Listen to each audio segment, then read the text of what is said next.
Internally, linked lists are really just a series of connected nodes, where a node is a simple class, which is just an object that stores two pieces of data. One, the actual data being stored that we care about, like the letter A or Z, and two, a pointer to another node object. My linked list class just has a constructor, destructor, a function to insert a character, a function to remove a character, a print function, and then the only data it actually stores is one pointer to a node. Now, as an analogy, let's imagine we have a set of lockers here, labeled lockers 1 through 20. This will represent our computer memory. Imagine that each locker is capable of storing two pieces of data, one being the character that we want to store, the data we actually care about, and the second being a pointer, which in this case is just a number for another locker, just so we know where it is. Now, let's walk through creating a linked list. What we'll do is we'll request a locker from the computer, which is like allocating a node, and will be assigned a locker. Let's say locker 9. Here, we'll store the data we want to store, such as the character A, and because it's the only thing in our linked list so far, we'll set the next value to null. And then lastly, we need to actually remember where our locker is, so we'll use a pointer called mhead and set and store the address of locker 9 there. Now, if we want to add another node to our linked list, we'll again request a new locker. We'll store the data we care about there. And because we're going to add this node to the front of our linked list, we can simply set its next value equal to the previous front, which was locker 9. And then we can update our mhead variable to store the address of our new head of the linked list, locker 8. Continuing on, we'll add a new locker, store the letter C there, update its next value as before, and then update mhead. Lastly, we'll add one more node. Let's say we're given locker 18. We'll store our data there, set its next value to the previous mhead, which was locker 6, and then update our mhead value to locker 18. What we've effectively done was create a list storing the letters D, C, B, and A. To traverse our list, we'll look at our mhead variable, see that's locker 18, look in locker 18, see the data there, and then continue on to the next locker, which is 6, see the data C, look at its next value, which is 8, continue to locker 8, see the data B, and then continue with this next value to locker 9, where we'll see the data A, and then its next value is null, so we know we're at the end of our linked list. Now I've gone ahead and created a file, ll.cpp, which just includes our header file, and here we're going to implement our linked list class. So for the constructor, the only thing we need actually is to set the pointer within the class to null, because there's no data in our list yet. Now we're going to actually create our insert function for our linked list class. This function takes in one piece of data, which is a character, and then creates a new node to store that data in its data field, and adds that node to the front of our linked list. So to create our node object, we're going to dynamically allocate a new node and store it in a pointer called myNode. Now we need to set the data field equal to the data provided, which we can do like so. Note that we're using the arrow operator instead of a period because we're working with a pointer to a node rather than a node object directly. Now that we've created our node, we want to add to the front of our linked list. Where is the front of our linked list? Conveniently, we're storing a pointer to it in the variable mhead. If we set the next field of our node equal to the address of the current head, we can then set mhead, which is a pointer, equal to the address of our node.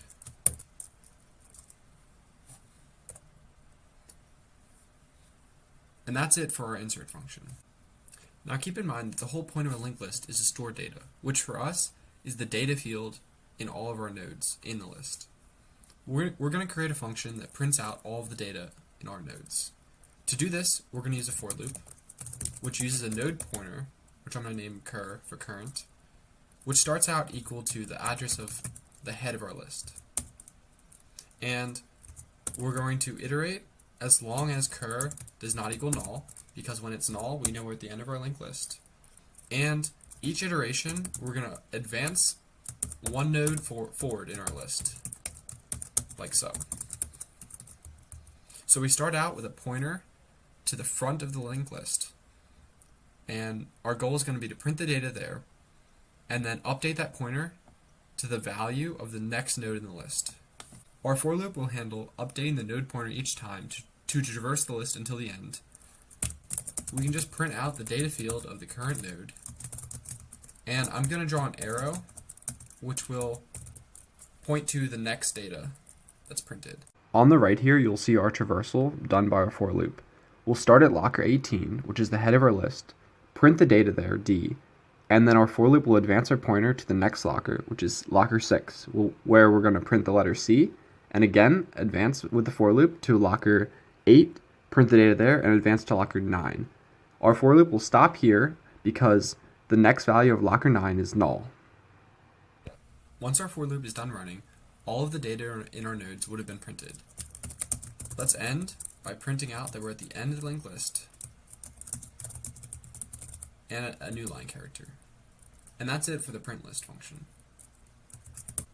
Note that we've been dynamically allocating memory each time we want to insert a new piece of data into our list.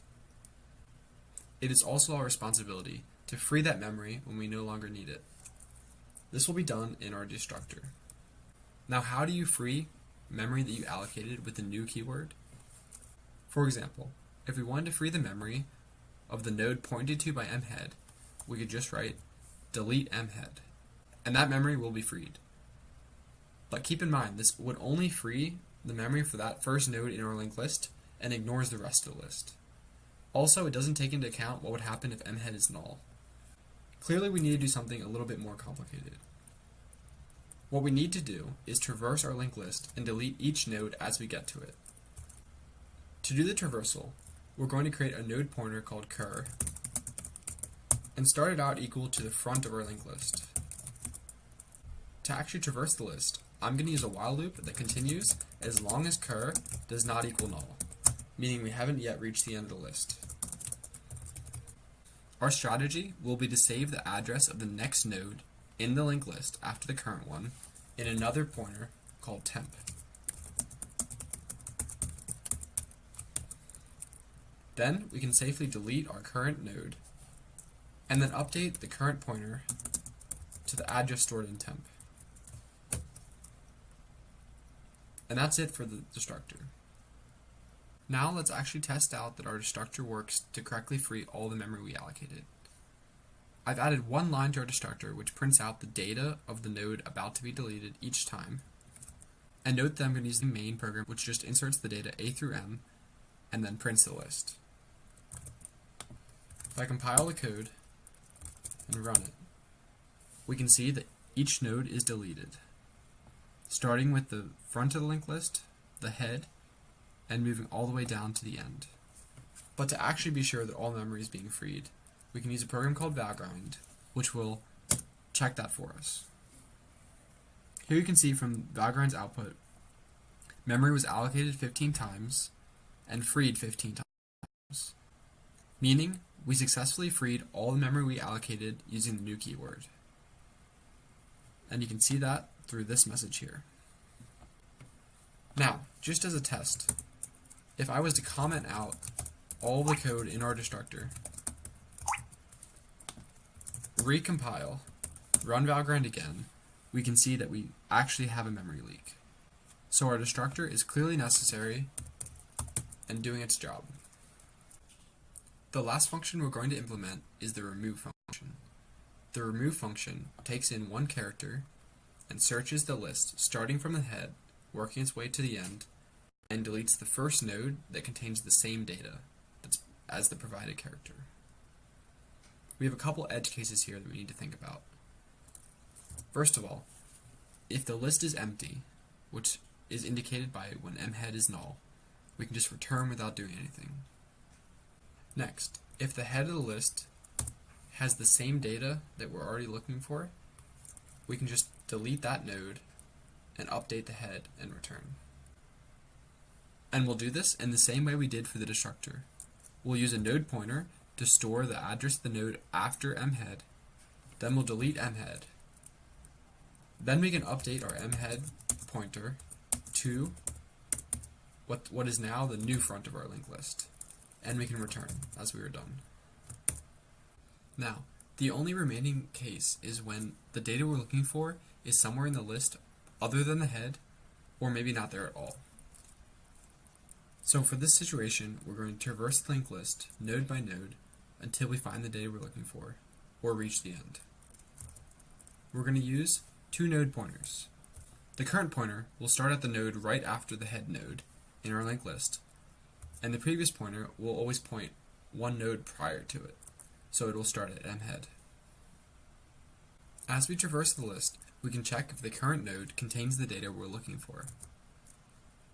If it does, we need to delete that node, but we need to make sure that when we're done, the node before cur will now point to the node that was after cur. To do this, we can take the node before cur and set its next value equal to the node after cur, effectively skipping over cur.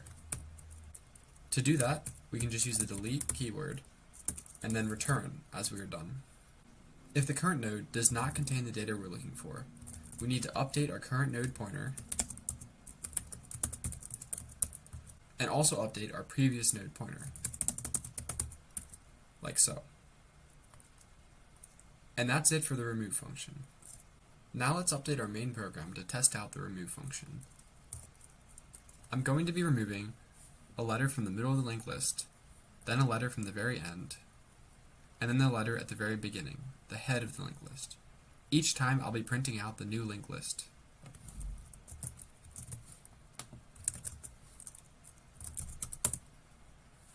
As you can see, the letter E is removed, and the linked list continues on as expected.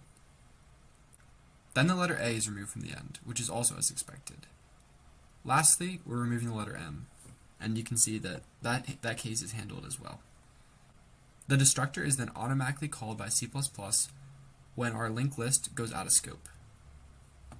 You can see that the destructor starts deleting at the node L and continues on through the end as expected. Lastly, let's do a quick test with Valgrind to make sure that we are freeing all the memory. And you can see that we are, which is a great sign. I hope this video was helpful for you. Linked lists are one of the hardest concepts in C++ for beginners because it requires a good understanding of pointers and allocating memory. If you're not already doing so, I recommend you implement your own linked list because that's really the only way to fully learn it. Good luck.